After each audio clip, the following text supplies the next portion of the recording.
When we think of discipline, what comes to mind? For some, it's the rigid structure of a daily routine.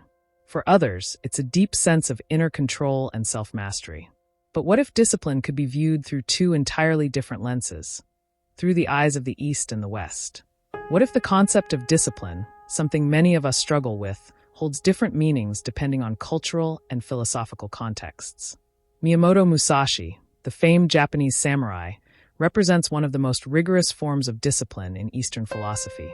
His life and teachings offer a glimpse into a system of discipline rooted in the traditions of Japanese martial arts and Zen Buddhism. Musashi's approach to discipline was multifaceted, deeply spiritual, and holistic, focused not only on physical prowess but mental fortitude and personal development. But how does this approach compare to Western concepts of discipline, which often emphasize self-control, goal setting, and external rewards? In this video, we will dive into a comparison between Musashi's concept of discipline and the Western ideas of self-discipline and personal development. We'll look at how discipline was cultivated in Musashi's life, and how it contrasts with the individualistic, often achievement-based discipline found in Western thought. Join me on this journey to explore the profound differences, and sometimes surprising similarities, between these two approaches to personal growth. Before we delve deeper into Musashi's discipline and its comparison with the Western model, I'd like to take a moment to welcome you to the Unfolding Journey YouTube channel. Here, we explore the lives, philosophies, and teachings of extraordinary figures from history, those whose principles continue to inspire and shape the way we live today. Our goal is to break down the wisdom and lessons these figures offer so you can apply them to your own life, guiding you on your journey of self-improvement. If you're passionate about personal growth and discovering new ways to cultivate discipline, then don't forget to subscribe to the channel. We'll be releasing more content focused on the philosophies that have shaped both Eastern and Western thought. Now, let's dive into how Musashi's concept of discipline differs from, and sometimes aligns with, the Western approach. Miyamoto Musashi, born in 1584 in feudal Japan, is widely regarded as one of the greatest swordsmen in history. His disciplined approach to life and martial arts was integral to his success, and it shaped not only his fighting techniques, but his entire worldview. Musashi's concept of discipline was deeply intertwined with his philosophy of self-mastery, one that was not solely about physical prowess, but also mental and spiritual growth. For Musashi, discipline meant much more than adhering to a strict set of rules or routines. It was about cultivating an unshakable mind, focused awareness, and the capacity to adapt to any situation, both in combat and in life.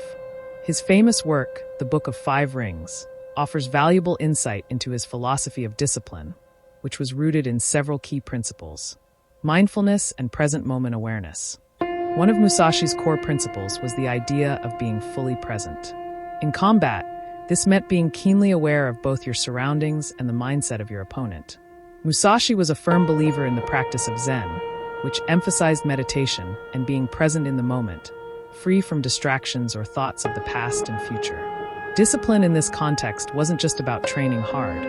It was about being mentally sharp, observing the present without judgment, and responding appropriately to whatever came your way. Continuous practice and self-improvement. Musashi's discipline involved a lifelong commitment to training. Even after achieving mastery, he continued to practice his swordsmanship, constantly seeking improvement. His discipline was not about reaching a final destination, but about embracing the journey of self-growth and refinement. Musashi believed that to master anything, you had to push beyond your limits and be willing to practice relentlessly every single day. Holistic integration. Musashi's discipline extended beyond the physical realm. His martial arts techniques were deeply connected to his philosophy of life. This idea of integrating body, mind, and spirit is central to the Eastern concept of discipline. For Musashi, discipline wasn't a means to an end, it was a way of life. He viewed martial arts as a path to inner peace and enlightenment, where physical strength was harmonized with mental clarity and spiritual awareness. Western concepts of discipline, individualism, and achievement. In contrast, Western ideas of discipline often emphasize external goals, individual achievement, and the willpower required to maintain self-control. Western models of discipline are rooted in the ideals of personal freedom and autonomy, where individuals set their own goals and work tirelessly toward achieving them, often measuring success by external metrics like productivity, wealth, or status. goal-oriented and external motivation. In many Western frameworks, discipline is closely linked to external goals, whether it's career advancement, financial success, or academic achievement. The focus is often on the end result, with a clear roadmap to success. In this context, discipline means setting clear objectives, working hard to achieve them, and adhering to a structured routine that is designed to maximize productivity. The individual is expected to remain focused, avoid distractions, and keep pushing forward until they reach their goals. Self-control and willpower. The Western idea of self-discipline often revolves around cultivating self-control, overcoming temptation, and building mental fortitude. It's about pushing through discomfort and staying committed to one's objectives, regardless of the emotional or physical challenges that may arise. This model is popularized by concepts like delayed gratification, where an individual sacrifices short-term pleasure for long-term rewards. Willpower, grit, and determination are celebrated as the key traits of a disciplined individual. Individualism and achievement. Western discipline is often shaped by the values of individualism and competition. Success is measured by personal accomplishments and the ability to outperform others. This approach to discipline is strongly tied to the Western idea of the self as an autonomous agent responsible for its own success or failure. Discipline, in this sense, becomes a tool to elevate oneself in a competitive society, where the individual's achievements reflect their personal ability to overcome obstacles. Key differences between Musashi's discipline and Western discipline. Focus on inner versus outer rewards. Musashi's discipline was inherently inward-focused, concerned with achieving inner peace and mastery of the self. His sense of accomplishment came not from winning external battles, but from perfecting his own character and maintaining a disciplined mind. On the other hand, Western discipline is often outwardly focused, aiming for tangible achievements that are measured by societal standards, whether it's a job promotion, financial success, or academic excellence. Approach to struggle and adversity. In Musashi's philosophy, discipline is not about avoiding or overcoming struggle. It's about embracing it. He believed that adversity and challenge were essential parts of life and were to be met with calmness and adaptability. In contrast, Western discipline often emphasizes willpower and persistence in the face of adversity. The struggle is something to be fought against, and success comes from overcoming these obstacles through sheer effort and determination. Holistic versus goal-oriented focus. Musashi's discipline was a holistic, lifelong pursuit of mastery, where the journey itself was as important as the destination.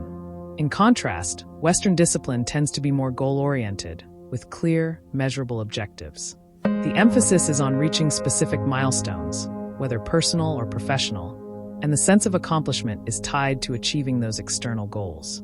While there are clear differences between Musashi's Eastern discipline and Western models of self-discipline, there are also surprising similarities. Commitment to consistency. Both Musashi's discipline and Western discipline emphasize the importance of consistent effort.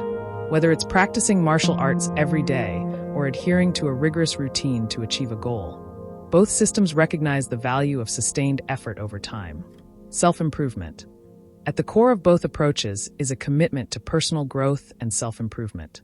Whether in the Eastern context of spiritual and mental refinement or the Western focus on professional and personal success, both disciplines are rooted in the idea of becoming a better version of oneself. Overcoming limitations. Both Musashi's philosophy and Western models of discipline are about pushing beyond one's perceived limitations. For Musashi, this meant continuously refining his skills, while in Western discipline, it often involves cultivating willpower to overcome distractions and challenges in pursuit of personal goals. In comparing Musashi's discipline with Western ideas of self-discipline, we see two distinct yet complementary approaches to personal growth and mastery. Musashi's holistic, inward-focused discipline emphasized mental clarity, spiritual growth, and continuous self-improvement. In contrast, Western discipline often focuses on external achievements, self-control, and individual success. While these two systems may seem different on the surface, both share a common goal: to cultivate a better, more disciplined self. By understanding these contrasting yet parallel approaches to discipline, we can find valuable lessons from both traditions to apply to our own lives, whether we're pursuing mastery in a specific field or seeking personal growth. If you found this comparison between Musashi's discipline and Western self-discipline intriguing, Be sure to subscribe to the Unfolding Journey YouTube channel for more deep dives into the lives, philosophies, and teachings of great figures from both the East and the West. If you enjoyed this video, like, share, and comment below. We'd love to hear your thoughts on the differences and similarities between these approaches. Let's continue the conversation and grow together.